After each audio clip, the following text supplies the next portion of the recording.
पिछले पार्ट में मैंने कहा था कि अगर तुम उस वीडियो के ऊपर 1000 लाइक्स कर देते हो तो अगला पार्ट मैं काफी जल्द लेकर आऊंगा। पर तुम लोगों ने तो 1000 क्या 2000 से ज्यादा लाइक्स कंप्लीट कर दिए। तो अब ये मेरा दायित्व बनता है कि मैं अगला पार्ट काफी जल्द लेकर आऊं, इसलिए आ चुका हूं मैं पार्ट 2 लेकर। आगे बढ़ने से पहले चैनल को सब्सक्राइब करके और नोटिफिकेशन यहाँ से ऑन कर लेना। तो चलो फिर इस पार्ट को शुरू करते हैं। पिछले एपिसोड में हम लोगों ने देखा था कि लूकस अपने ही साथियों को धोखा दे देता है। अपनी जान बचाने के लिए वो बाकी लोगों की जानों को खतरे में डाल देता है। साथ में वो अर्थर के ऊपर एक काफी पावरफुल हमला करके उसकी बुरी हालत कर देता है। अर्थर अब जैसे अपनी आंख खोलकर देखता है, वो देखता है कि यहाँ पर आसपास सभी लोगों की काफी ज्यादा बुरी हालत हो चुकी है। सभी लोग अब मरने वाले हैं, इसलिए अर्थर के पास अब और कोई भी चॉइस नहीं बचती है। वो अपनी बीस्ट विल का सेकंड फॉर्म यूज करता है, जिसे वो इंटीग्रेट फेस बुलाता है। हम लोग अब देखते हैं कि ये फेस काफी ज्यादा पावरफुल होता है। इस वजह से तो अर्थर के अब बालों का कलर भी चेंज हो जाता है। दूसरी जगह पर हम लोग को अब सिल्वी को दिखाया जाता है, जो कि अपनी ट्रेनिंग कर रही थी, जिसके कारण से वो भी काफी ज्यादा पावरफुल बन चुकी है और वो भी काफी सारे बीस्ट को हरा रही होती है। पर अब उसे भी अर्थर की सिचुएशन के बारे में पता चल जाता है, इसलिए वो जल्दी से अब अर्थर की मदद करने के लिए आ रही होती है। तभी अर्थर भी समझ जाता है कि सिल्वी आ रही है। वो अब उसे कहता है कि सिल्वी, मैं ठीक हूँ, मैं चाहता हूँ कि तुम जहाँ पर हो तुम वहीं रहो। अगर कुछ हो जाता है तो मैं चाहता हूँ कि तुम मेरी फैमिली के पास चली जाना।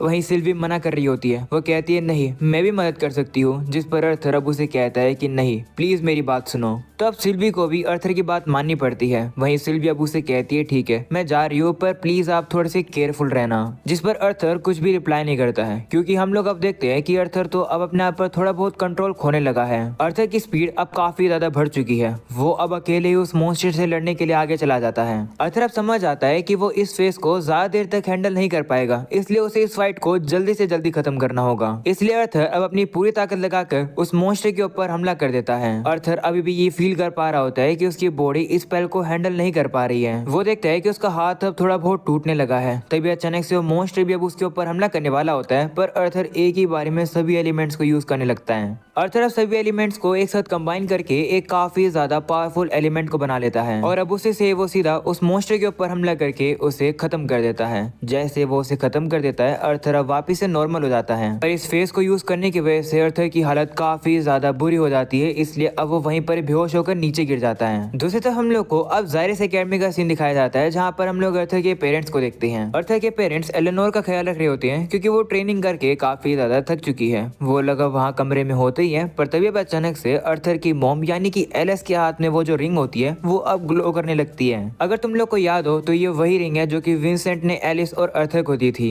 इससे एलिस को पता चल जाता है कि अर्थर खतरे में है, और अब क्योंकि ये रिंग ग्लो कर रही है, ये देखकर अर्थर के पेरेंट्स समझ जाते हैं कि अर्थर खतरे में है। अगले सीन में हम लोग अब देखते हैं कि अर्थर को अब होश आ जाता है, पर अब उसकी बॉडी में उसे काफी ज्यादा दर्द फील होता है।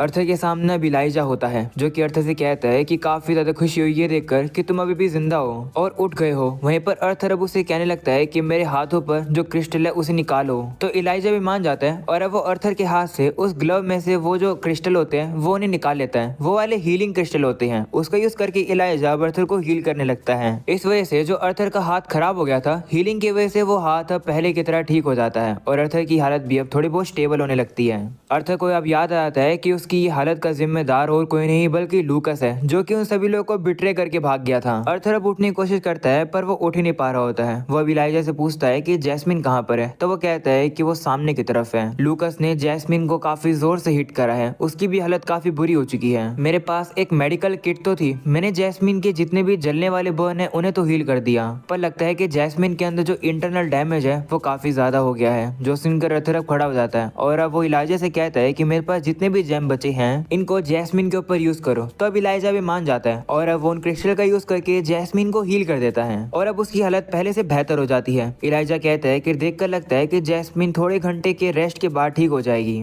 ये देखकर अर्थर काफी ज्यादा खुश हो जाता है और अब वो मन ही मन में अपनी मॉम को शुक्रिया करता है, क्योंकि ये जो हीलिंग वाले क्रिस्टल थे ये उसकी मॉम ने उसे दिए थे। तभी अचानक से सिल्वी भी अर्थर को कांटेक्ट करती है और उसे पूछती है कि क्या आप ठीक हो। जिस पर अर्थर कहता है कि मैं ठीक हूँ, तुम कहाँ पर हो। जिस पर वह कहती है कि आप ही ने कहा था दूर रहने के लिए, इसलिए मैं दूर हूँ। जो सुनकर अर्थर कहता है कि ठीक है, जाओ जाकर अपनी ट्रेनिंग पर फोकस करो, हम लोग खतरे से तो बाहर हैं। जिस पर सिल्वी कहती है कि मेरी ट्रेनिंग अभी जरूरी नहीं है, मुझे आपके पास आने दो। जिस पर अर्थर कहता है कि मेरी बात मानो सिल्वी, हम लोग ठीक है, तुम अपनी ट्रेनिंग करो। तो अब सिल्वी भी भी मान जाती है। तो वो अपनी ट्रेनिंग करने के लिए चली जाती है। जिसके बाद इलाइजा भी अब अर्थर से कहता है कि क्या तुम अब पहले से बेहतर फील कर रहे हो? तो अर्थर कहता है कि हाँ, मैं इतना बेहतर फील कर रहा हूँ कि मैं एक मैराथन दौड़ सकता हूँ। ऐसा बोलने के बाद वो दोनों ही हंसने लगते हैं। जिसके बाद अब इलाइजा अर्थर से कहता है कि वैसे मैंने कभी भी इमेजिन नहीं किया था कि तुम जैसा एक लेजेंडरी मास स्वॉर्ड्समैन मेरी ही उम्र का होगा। ये सुनने के बाद अर्थर डर जाता है और वो चेक करता है कि उसके पास तो उसका मास्क ही नहीं है। तो इलाइजा कहता है कि माफ करना, तुम्हारा मास्क कहीं पर गिर गया था, मुझे वो मिला नहीं इसलिए मैं ला नहीं पाया उसे। जिस पर अर्थर कहता है कि वो ठीक है, पर मेरी तलवार कहाँ पर है? क्या तुम अपने साथ मेरी एक ब्लैक स्टिक को भी लेकर आए हो?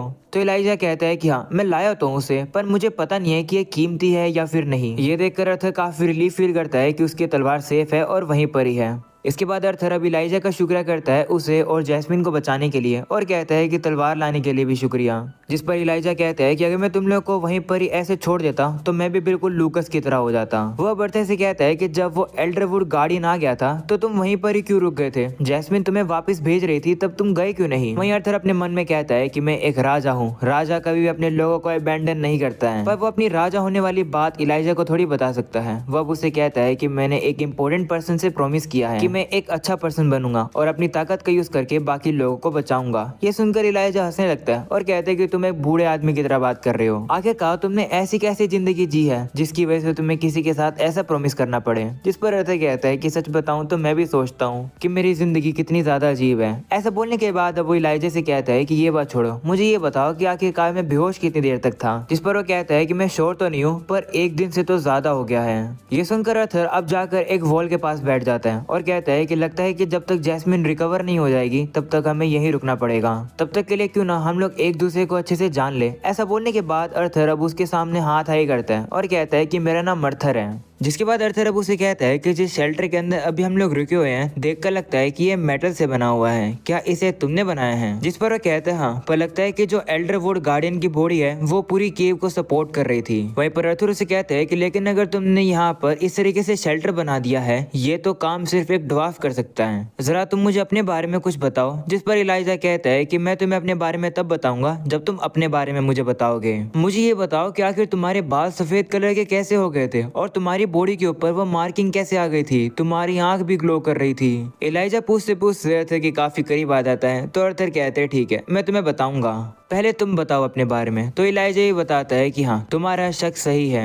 जिस पर वो कहता है कि मुझे ये तो नहीं पता कि मैं ओरिजिनली कहाँ से हूँ, पर मुझे ये पता है कि मुझे किंगडम ऑफ ड्वार्फ में रेस किया गया है। जो वहाँ के एल्डर हैं जिनका नाम राडियस है, उन्होंने ही मेरा ख्याल रखा है। जब भी मैं उनसे मेरे पेरेंट्स के बारे में पूछता हूँ वो हमेशा बात टाल देते हैं और मेरे पास मेरी बचपन की मेमोरीज भी नहीं है। जब भी मैं अपने बचपन के बारे में याद करता हूँ तो मुझे पेनफुल फ्लैशेस याद आते हैं। फिर भी मैं काफी एक नॉर्मल जिंदगी जी रहा था, पर जैसे मैं डार्क ऑरेंज स्टेज पर पहुंचा तब मेरी लाइफ बदल गई। अचानक से मुझे एक एनर्जी का सर्ज फील हुआ जिसकी वजह से मैं बेहोश हो गया और जैसे मुझे होश आया मैंने देखा कि मेरे आसपास काफी सारे मेटल के ब्लैक स्पाइक्स थे। उसी के बाद से एल्डर ने यानी कि राडियस ने मुझे कहा कि मेरे यहाँ से जाने का समय हो गया है। ये सारी चीजें इतनी जल्दी हुई कि मुझे समझने का भी टाइम नहीं मिला कि आखिर मेरे साथ हो क्या रहा है। मुझे ऐसा फील हो रहा है कि मेरे हाथ में खुजली है पर मैं खुजली कर नहीं पा रहा हूँ। पर मुझे इतना पता है कि सारी चीजें मेरी पावर से रिलेटेड ही हैं, पर मैं समझ नहीं पा रहा हूँ कि आखिर बात क्या है। ये सुनने के बाद अर्थर अब उसे भी अपनी कहानी बताता है। अर्थर अब उसे बताता है कि मैं 4 तरीके के एलिमेंट यूज कर सकता हूँ और 2 एलिमेंट्स को मैंने माहिर कर रखा है। ये सुनने के बाद इलाइजा इतना ज्यादा शौक हो जाता है कि वो खड़ा होता है, पर अब अचानक से उसका सर ऊपर टकरा जाता है। इलाइजा उससे कहता है कि ये तो काफी खतरनाक बात है, वैसे तुम्हारे ऊपर इतनी सारी मार्किंग कैसे आ गई थी और तुम्हारे बालों का कलर भी बदल गया था? तो अर्थर अब उसे बताता है कि दरअसल मैं एक बीस्ट टेमर भी हूँ। उस टाइम पर मैंने अपनी बीस्ट विल को रिलीज किया था, इस वजह से मैं ऐसा बदल गया था। ये सुनकर इलाइजा शौक हो जाता है और कहता है कि इतनी सी उम्र में ये सब, आखिर तुम कितने साल के हो? तो अर्थर बताता है कि कुछ ही महीने पहले मैं 11 साल का हुआ हूँ। ये सुनने के बाद इलाइजा कहता है कि मैं तो तुमसे ज्यादा बड़ा हूँ, मैं तुमसे 1 साल बड़ा हूँ, पर लगता नहीं है कि मुझे प्राउड होना चाहिए। ये सुनने के बाद अब अर्थर भी हंसने लगता है, जो देखकर इलाइजा भी हंसने लगता है और इसी तरीके से अब इन दोनों के बीच में काफी गहरी दोस्ती हो जाती है।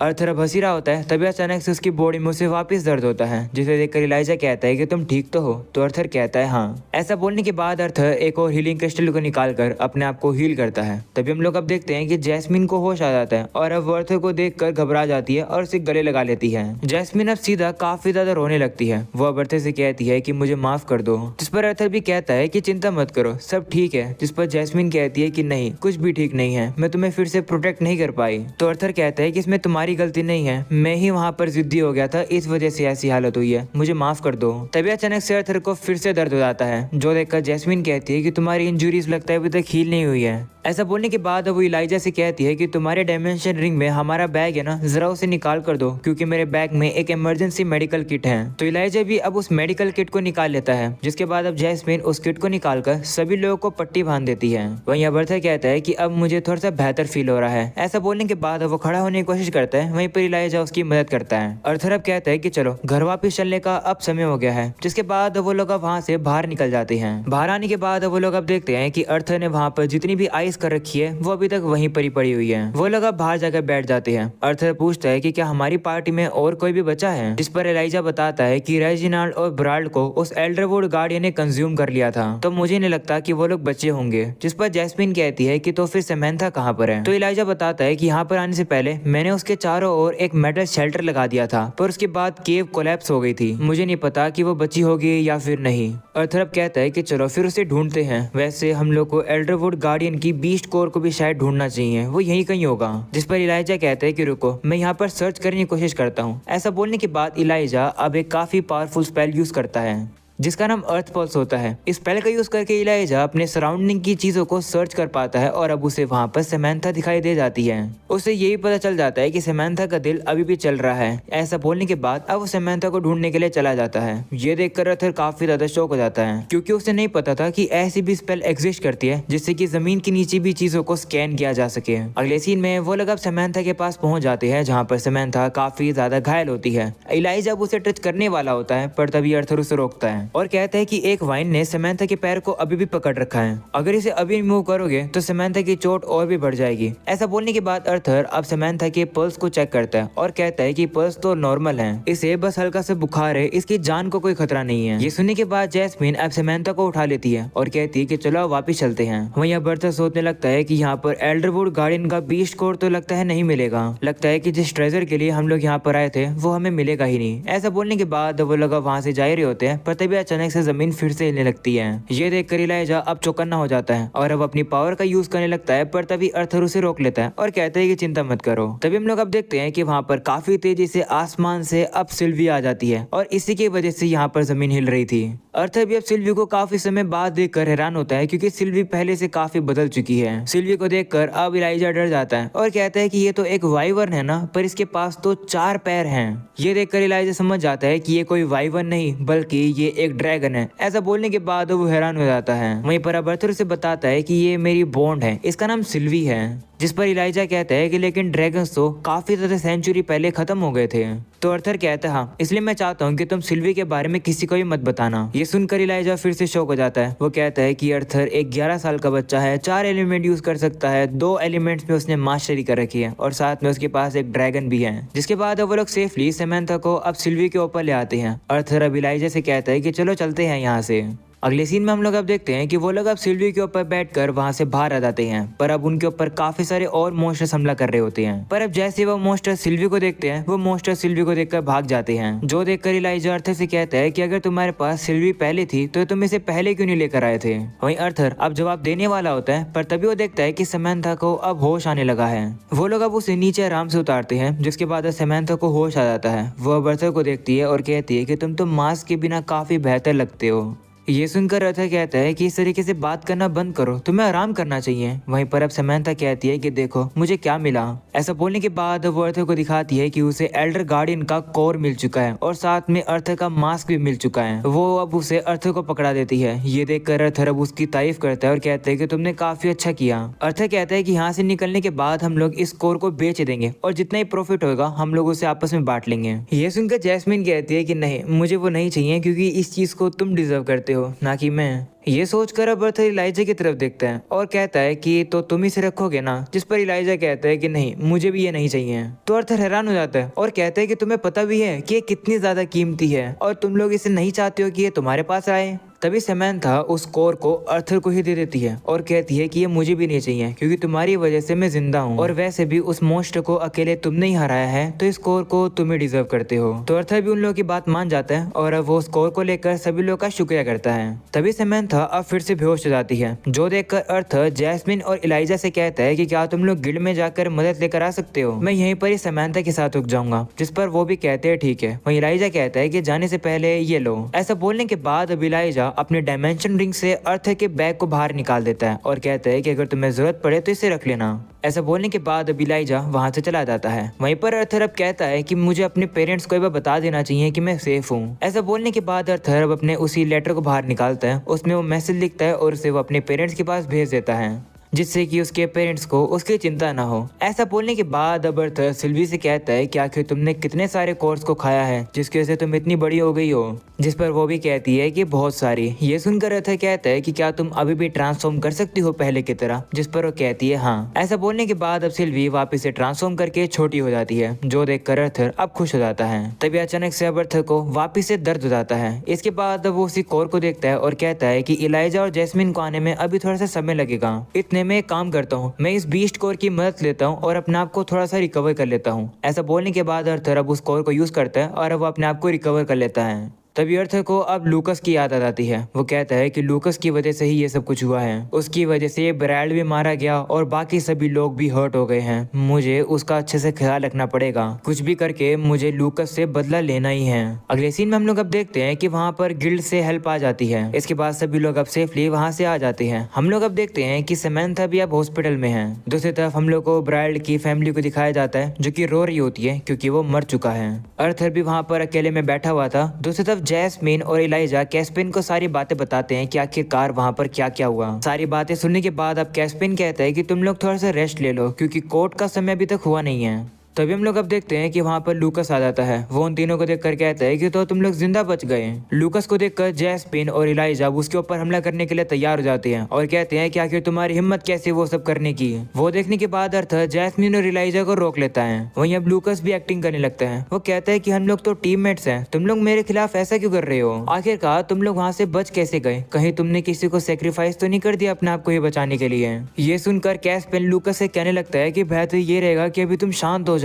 पर लूकस चुप ही नहीं हो रहा होता है। वो उन्हीं तीनों के ऊपर ब्लेम लगा रहा होता है कि तुम ही तीनों की वजह से हमारे बाकी के पार्टी मेंबर्स मरे होंगे। ये सब कुछ अब सुनकर अर्थर गुस्से में आ जाता है और वो अपनी तलवार को लूकस की तरफ फेंकता है, जिसकी वजह से लूकस का कान कट जाता है। इसके बाद अर्थर भी अब लूकस की तरफ आने लगता है, जो देखकर सभी गार्ड सब चौकन्ना हो जाते हैं और अर्थर को वही रोकने की कोशिश करते हैं। पर अब अर्थर भी काफी गुस्से में उन लोग की तरफ देखता है और उसका ऑरा भी वो लोग अब फील कर पा रहे होते हैं। वो लोग भी अब डर जाते हैं, पर फिर भी वो लोग अब अर्थर को रोकने के लिए आगे आ जाते हैं। इतने में अर्थर अब उन सभी लोगों को एक एक हमले में ही खत्म कर देता है और अब वो लूकस को मारने वाला होता है। पर तभी कैस्पिन अर्थर को रोक लेता है और कहता है कि कोर्ट से पहले अगर तुम कुछ करोगे तो मैं तुम्हें बचा नहीं पाऊंगा। ये सुनकर अर्थर अब अपने आप के गुस्से को कंट्रोल करता है और वो अपनी तलवार को वापस से ले लेता है और कहता है कि माफ करना, मेरी तलवार जरा फिसल गई थी, मैं बस इसे वापस लेने आया हूँ। अगले सीन में हम लोग अब देखते हैं कि लूकस अब अपने साथियों के साथ वहाँ से चला जाता है। वहीं पर अर्थर जैस्मिन और इलाइजा से भी कहता है कि क्या तुम लोग थोड़ी देर के लिए बाहर रुक सकते हो, तो वो लोग भी अब बाहर चले जाते हैं। इसके बाद अब कैस्पिन अब अर्थर से कहता है कि मुझे पता है कि तुम लूकस से काफी ज्यादा गुस्सा हो, पर बेहतर ये रहेगा कि तुम उसे कुछ भी ना करो।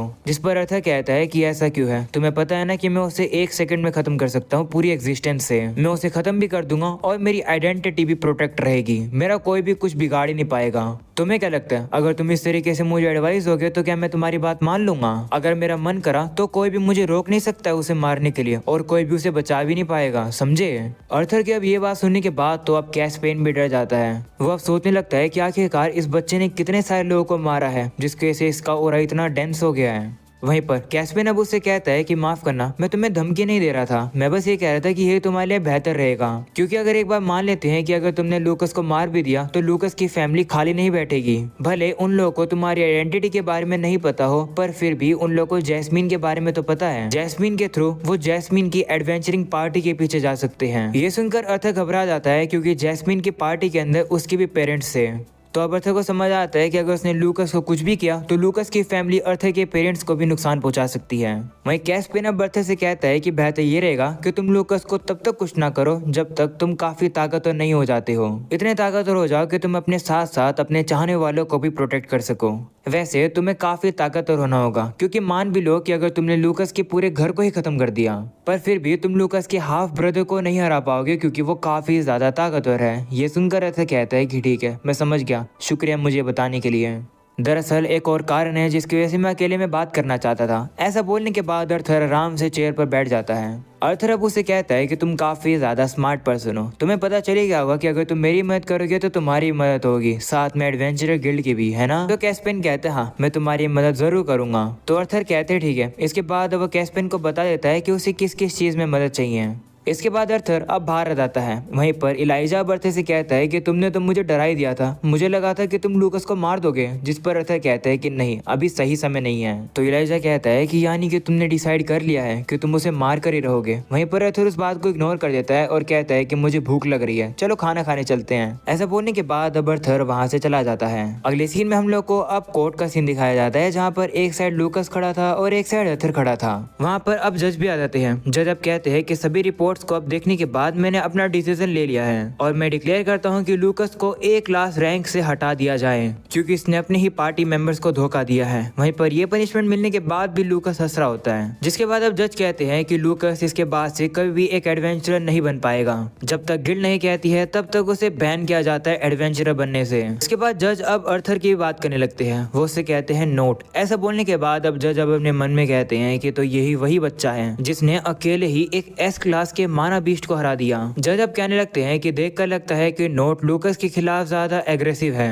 जज होने के नाते नोट में डिक्लेयर करता हूं कि तुम्हें जायरस सिटी में जाने के लिए बैन किया जाता है तब तक जब तक लूकस एकेडमी में रहेगा। वहीं ये पनिशमेंट मिलने के बाद अर्थर स्माइल करता है, पर फिर अब वो एक्टिंग करना शुरू कर देता है। वो अब जज से कहता है कि नहीं, आखिरकार मुझे क्यों पनिशमेंट मिल रही है जबकि बिट्रेयल तो लूकस ने करा है डंजन के अंदर। जिस पर जज कहता है कि हाँ, हमें पता है, हमने इसलिए तुम्हारा लाइसेंस खत्म नहीं करा है, तुम एडवेंचर ही बने रहोगे और कोशिश करना है कि तुम लूकस और लूकस की फैमिली के करीब मत आओ, इतना ही बहुत है तुम्हारे लिए। ये सुनकर लूकस कहता है कि लेकिन एक सेकंड रुको, ये नोट अपना मास्क निकाल के भी तो सिटी के अंदर घुस सकता है ना, और मुझे और मेरी फैमिली को नुकसान पहुंचा सकता है। जिस पर अब एक और जज कहती है कि नोट की आइडेंटिटी को हम लोग अपने रिकॉर्ड में रखेंगे जब ये सेंटेंस पूरा हो जाएगा तब, पर नोट की असली आइडेंटिटी के बारे में ना ही तुम्हें बताया जाएगा और ना ही तुम्हारी फैमिली को। वहीं लूकस अब भी कहता है कि लेकिन द काफी नहीं है, जो सुनकर जज गुस्से में आ जाते हैं और कहते हैं कि चुप हो जाओ, आज की सभा यहीं समाप्त होती है। वहीं पर अब लूकस को वहां से जाना पड़ता है। जाने से पहले अब वो नोट से कहता है कि अगर तुम्हें अपनी भलाई चाहिए तो मुझसे 5 सिटी दूर रहना। जो सुनकर अर्थर भी अब उससे कहता है कि ऐसी धमकी क्यों दे रहे हो जबकि भाग तो तुम रहे हो, हिम्मत है तो यहीं रहो ना। ये सुनकर अब लूकस भी घबरा जाता है और वह फिर से वहां से चला जाता है। तभी वहाँ पर अब एक बंदा आता है जो कि अर्थर से कहता है कि मैं तुम्हें यहाँ से सेफली निकालता हूँ। तभी वहाँ पर जज आ जाते हैं। वो अब उस बंदे से कहते हैं कि तुम रहने दो, तुम्हारी जगह मैं नोट को लेकर जाता हूँ। ऐसा बोलने के बाद वो अर्थर को अपने साथ ले जाते हैं। वो लोग अब अकेले में आ जाते हैं, जहाँ पर जज अब अर्थर से कहते हैं कि जो मैंने डिसीजन लिया क्या तुम उससे सेटिस्फाई हो? तो अर्थर कहते हैं हाँ, शुक्रिया कोऑपरेट करने के लिए। जिस पर जज भी कहता है कि कोई बात नहीं, मैंने तुम्हारे कहने पर ऐसा इसलिए किया क्योंकि मैं चाहता हूँ कि तुम और ज्यादा ट्रबल खड़ी ना करो, क्योंकि हम लूकस की फैमिली से ज्यादा समय के लिए सच नहीं छुपा सकते हैं, पर बस तुम उनके खिलाफ मत जाना वरना तो वो तुम्हारे खिलाफ आ जाएंगे। जिस पर अर्थर भी कहता है कि शुक्रिया, मैं सतर्क रहूंगा। जिसके बाद जज अब अर्थर से कहते हैं कि लगता है कि आगे भी जाकर समय आएगा जब मुझे तुम्हारी मदद चाहिए होगी, तब तुम भी मेरी मदद करना जैसे कि आज मैंने तुम्हारी मदद करी है। तो अब अर्थर भी कहता है ठीक है। ऐसा बोलने के बाद अब अर्थर वहाँ से चला जाता है। वहीं पर अर्थर को जाता हुआ देख अब जज सोचने लगता है कि कैस्पियन सही कह रहा था, लड़का सही में काफी ज्यादा डरावना है। अगले सीन में हम लोग अब देखते हैं कि अर्थर जैसे बाहर आता है तभी सिल्वी अब उसे आकर टकरा जाती है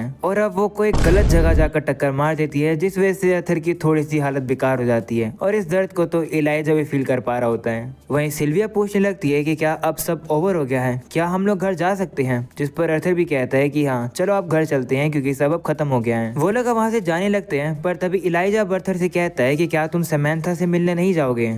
तो अर्थर कहता है नहीं, बेहतर यही रहेगा कि मैं उसे थोड़े समय के लिए ना मिलूं। तो अब जैस्मीन से कहता है कि तुम जरा उसको चेक कर लेना, जिस पर वो भी कहती है ठीक है। अगले सीन में वो सभी लोग अब वहाँ से बाहर निकलने वाले होते हैं, पर तभी इलाइजा अब अर्थर से कहता है कि चलो लगता है कि अब अलग अलग रास्ते जाने का समय हो गया है। ये सुनकर अर्थर भी थोड़ा सा उदास हो जाता है और वो कहता है कि हाँ मैं भूल गया था कि तुम सैपिन किंगडम से नहीं हो। तभी अर्थर के दिमाग में अब एक आइडिया आता है। वो अब उससे कहता है कि अगर तुम्हारे पास कोई प्लान नहीं है तो क्या तुम मेरे साथ रहना चाहते हो थोड़े समय के लिए, इससे पहले कि मैं स्कूल जाऊँ। ये सुनकर इलाइजा कहता है स्कूल? तो अर्थर कहता है हाँ, स्कूल एक ऐसी जगह होती है जहाँ पर बच्चे पढ़ते हैं। जो सुनकर इलाइजा कहता है कि मैं इतना ही बेवकूफ नहीं हूँ, मुझे पता है कि स्कूल क्या होते हैं, मैं तो बस ये कह रहा था कि मेरा कोई भी प्लान नहीं है स्कूल जाने का। तो अर्थर भी कहता है कि हाँ मुझे याद आया, तुमने पहले कहा था कि तुम बस एडवेंचरर बनना चाहते हो और फेमस बनना चाहते हो। वैसे अगर तुम अकेडमी से एजुकेशन लोगे तो इतना भी ज्यादा बुरा नहीं होगा। वहीं इलाइजा कहता है कि लेकिन अगर मेरे को ज्वाइन करना भी हो तो आखिरकार मैं उसे ज्वाइन कैसे करूंगा, क्योंकि जायरस अकेडमी तो सबसे बेस्ट मैजिक अकेडमी है ना। मेरे पास क्वालिफिकेशन है पर मेरे पास ना ही पैसा है ना ही कनेक्शंस है वहां जाने के लिए। जो सुनकर अर्थर उसे गले लगा लेता है और कहता है कि मैं हूं ना, मैं तुम्हारा बड़ा भाई हूँ, मैं संभालूंगा सारी चीजों को।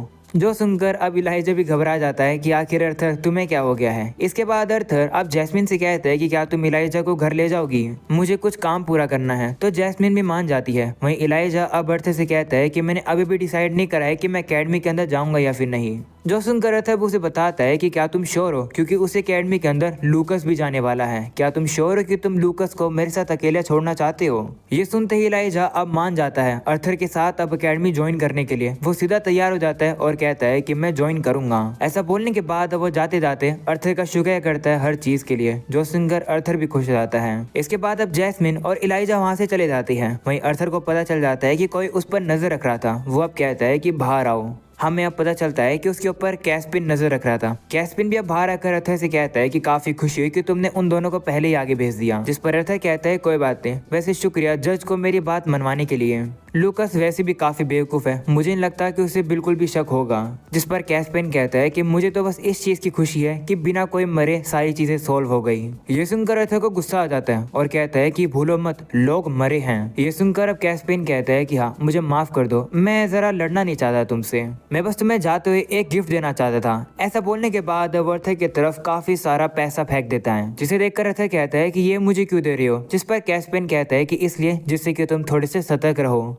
ऐसा बोलकर अब वो वहां से चला जाता है। वहीं पर अर्थर अब सोचता है कि मैं सेफ रहूंगा क्योंकि लूकस ने मेरा चेहरा नहीं देखा है, तो मैं तो सेफ रहूंगा, पर उसने सिल्वी को देखा हुआ है, मुझे सिल्वी का कुछ करना पड़ेगा। ये सुनते ही सिल्वी अपने फॉर्म को चेंज कर लेती है और वो व्हाइट कलर में आ जाती है और कहती है कि क्या ये बेहतर है। जो सुनकर अर्थर कहता है हाँ तुम तो काफी कमाल की हो। अगले सीन में हम लोग अब देखते हैं कि वहाँ पर से अर्थर अब बाहर आ जाता है। अर्थर अब अपना मास्क उतार लेता है और साथ में वो अपने बालों का हेयर स्टाइल भी चेंज कर लेता है, जिससे कि कोई उसे पहचान न सके। अर्थर अब सबसे पहले एक आर्टिफैक्ट की दुकान पर आता है। वह दुकानदार से कहता है कि मेरे फादर ने मुझे भेजा है एक डायमेंशन रिंग खरीदने के लिए, जो कि इतनी बड़ी हो जिससे कि मेरी ये तलवार उसके अंदर आ जाए। जिस पर वो दुकानदार भी अब कहता है कि डायमेंशन रिंग काफी महंगी आती है, तुम जैसा बच्चा उसे नहीं खरीद पाएगा। ये सुनते ही अर्थर अब उसे काफी सारा पैसा दिखाता है जो कि कैस्पियन ने उसे दिया था। वह उसे कहता है कि क्या इतना काफी रहेगा। वहीं पर वो दुकानदार इतने सारे पैसे को देखकर हैरान हो जाता है और कहता है कि हाँ इतना बहुत रहेगा। इसके बाद अर्थर अब अपनी एक डायमेंशन रिंग खरीद कर वहां से चला जाता है। वो अब काफी उदास हो जाता है क्योंकि डायमेंशन रिंग उसके लिए काफी ज्यादा महंगी पड़ जाती है, और तो और उसकी डायमेंशन रिंग इतनी बड़ी भी नहीं है। वो अपनी डायमेंशन रिंग के अंदर बस अपनी तलवार और बीस्ट कोर को ही रख पाया है। इसके बाद अर्थर वहां से चला जाता है और कहता है कि चलो अब स्कूल लाइफ में जाने की मेरी नॉर्मल सी प्रिपरेशन पूरी हो चुकी है। अगले सीन में हम लोग अब देखते हैं कि अर्थर अब जायरस सिटी में पहुंच जाता है, जहां पर अब वो एक घोड़ा गाड़ी को कहता है कि हेल्स्टिया घर की तरफ लेकर चलो। इसके बाद अर्थर भी अपने घर की तरफ जाने लगता है। वो अब अपने मन में कहता है कि मुझे 2 साल हो चुके हैं इस मास्क को पहने हुए, मैं तो ये सोच रहा हूँ कि क्या मेरी नॉर्मल स्टूडेंट की लाइफ होगी या फिर नहीं। अगले सीन में हम लोग अब देखते हैं कि अर्थर अब अपने घर पर पहुंच जाता है, जहाँ पर सबसे पहले उसे उसकी बहन दिखती है जो कि काफी गुस्से में लग रही होती है। अर्थर भी अब उसे देखकर घबरा जाता है और कहता है कि तुम्हारा बड़ा भाई घर वापस आ गया। ये सुनते ही उसकी बहन यानी कि एलेनोर अब आकर अर्थर को गले लगा लेती है और कहती है कि घर पर तुम्हारा वापस से स्वागत है। जिस पर अर्थर भी अब खुश हो जाता है और कहता है कि अब मुझे छोड़ भी दो। जिस पर वो कहती है कि ये डिपेंड करता है, कहीं तुम वापस से तो नहीं जा रहे मुझे छोड़कर। जिस पर अर्थर कहता है कि नहीं जा रहा हूँ मैं। ये सुनकर एलेनोर भी खुश हो जाती है और अब वो कहती है कि चलो फिर अंदर आओ। वहीं अब ये देखकर भी अर्थर काफी ज्यादा खुश हो जाता है कि एलेनोर काफी तेजी से ग्रो कर रही है। तभी उसके दिमाग में एक सोच आती है। वो सोचता है कि अगर एलेनोर इतनी जल्दी बड़ी हो रही है तो इसका ये मतलब है कि उसकी शादी हो जाएगी और वो तो मेरे पास आएगी नहीं, वो मुझे दूर भगा देगी। अर्थर अब ये सब सोचकर परेशान हो ही रहा होता है, तभी उसके पेरेंट्स वहाँ पर आ जाते हैं। अर्थर के पापा तो आकर उससे सीधा उठा ही लेते हैं। अर्थर भी अब उसे देखकर कहता है कि क्या तुमने इतनी दाढ़ी इसलिए उगा रखी है क्योंकि तुम अपनी झुर्रियां छुपाना चाह रहे हो। ये सुनकर एलिस भी अब अर्थर को प्यार से मारती है और कहती है कि ऐसा मत कहो, ये मेरे हस्बैंड हैं। ऐसा बोलने के बाद वो भी अर्थर को गले लगा लेती है और कहती है कि मैं चिंता करने वाला पार्ट बाद में करूंगी, पर अभी मुझे काफी खुशी है कि तुम सेफली घर वापस आ गए।